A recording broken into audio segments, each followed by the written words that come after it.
xam ne moom ba tey rek dañuy des ci wàllum numérique Momar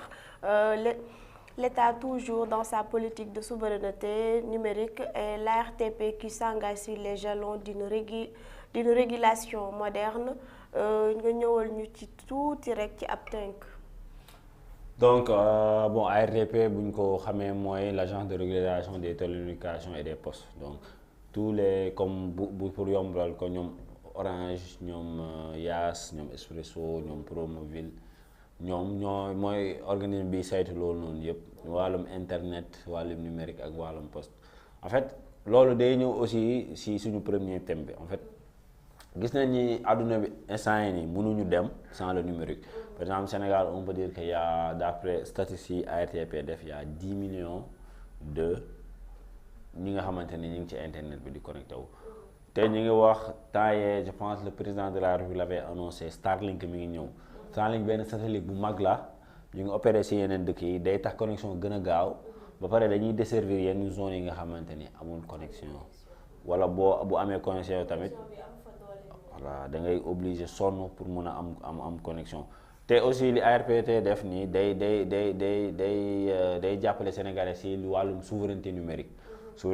bu ñu ko waxee sànq maa ngi cité ñi fi ne mais ñi fi nekk à part Orange ñi si des yëpp ce sont des entreprises étrangères Orange rek le Sénégal am 27% état Sénégal am 27%.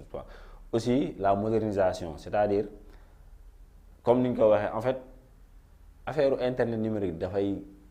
day gaaw tey dara mën na xew suba leen na xew tey ñu ngi ci à l'ère de l'intelligence artificielle ay chat GPT et cetera donc il faut ñu développer par exemple ay affaires yoo xam ne ñoo ko moomal suñu bopp par exemple ñu ngi wax ci affaire bi lu ñu naan saytu réseau boo xoolee même nii mi ngi ay affaire u sénégalais la sunu carto mooy sunu cartographie parce que il faut ñu cartographie zone yi yëpp yi nga xamante ni ñii am na ay connexion yi amuñ connexion pour am la ñuy wax équité territoriale parce que c'est très important il faut aussi tey jii le Sénégalais qui est à Dakar et le Sénégalais qui est à Kédougou par exemple et les mêmes services internet que le Sénégalais qui est à Dakar je m'explique man damay jënd connexion 500 damay connecté wu normal bu bëggee du am benn problème kee jël connexion 500 am pour mu connecté wu si rek normal la parce que y a pas assez de couverture réseau donc li ARTP def lii day tax réseau yëpp nekk mise à niveau boo teree tey jii nii ñu atteindre les défis du new deal technologique et de la vision Sénégal 2050. Voilà ñu ñëwaat rek ci thème numérique ak li agence l'autorité de régulation des télécommunications et des postes di ARTP di répondre ci exigence su état bu Sénégal pour nit ñëpp mën a bénéficier wu ci wàllum connexion est-ce que du nekk lu xaw a diis tamit. C'est vrai dafa bokk ci état mais du connexion rek c'est pas ça c'est aussi déjà ARTP dafay protéger lu bari consommateur bi dafay permettre tey ba pare sax système ni ñuy wax nii digitalisation bi ñuy wax le fait que ñuy dem un peu plus vers le numérique ça va permettre tey ji yow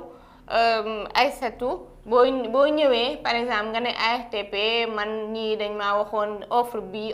lii laay am ñoom mën nañu ko vérifier parce que léegi ak système yi ñuy mettre en place ñoom ils ont la capacité de dire ñoom 30 gigas lañ la kii woon lañ la ne woon boo ko jëndee kii utiliser nga ko parce que dinañ am les moyens de vérifier exactement donc léegi opérateur bi rek moom kese du am le contrôle donc ñoom itam ils auront les moyens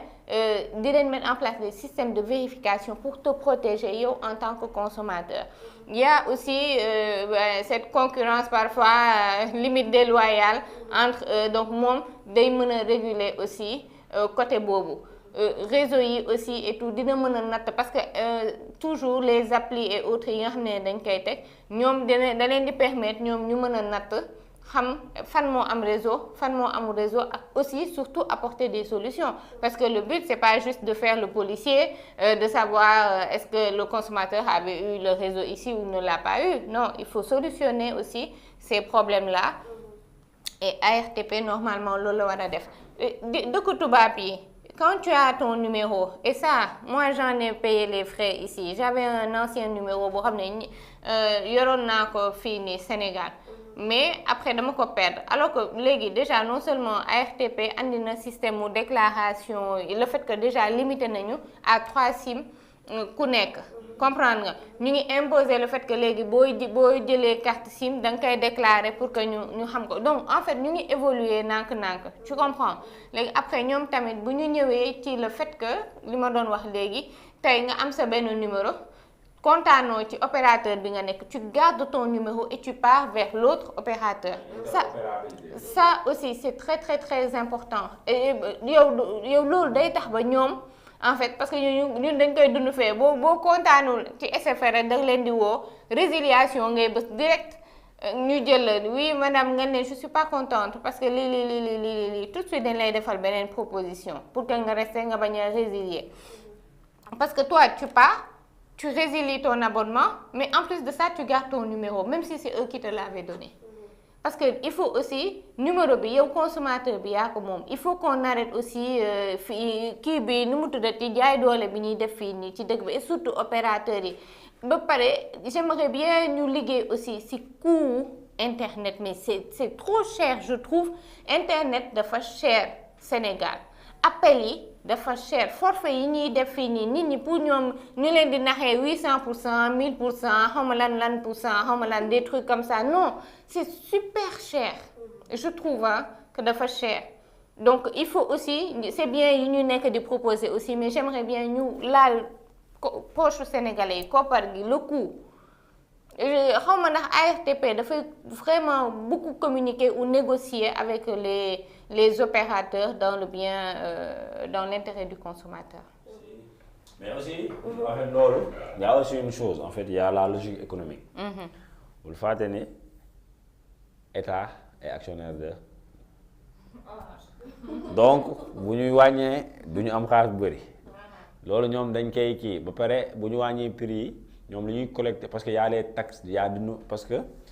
man personnellement sama analyse gëmuma état wàññi connexion pourquoi parce que du ko arrange yàlla am na benn taxe bu ñu introduire ci presse bi de retail bi la taxe sur le numérique donc si aujourd'hui c'est une logique économique bu ñu wàññee prix yi donc taxes yi greffé sur tout ce qui est connexion et les frais connexes day wàññeeku donc seen 6 milliards yu ñu bëgg d'ici 2028 dans 2 ans duñ ko atteindre comme pare foot bi rek 100 ans 4 dimanche xoolal àddunaay neex rek duñ ko mës a tere. dañ siy gis seen bopp. ah loolu lay indil 35 milliards.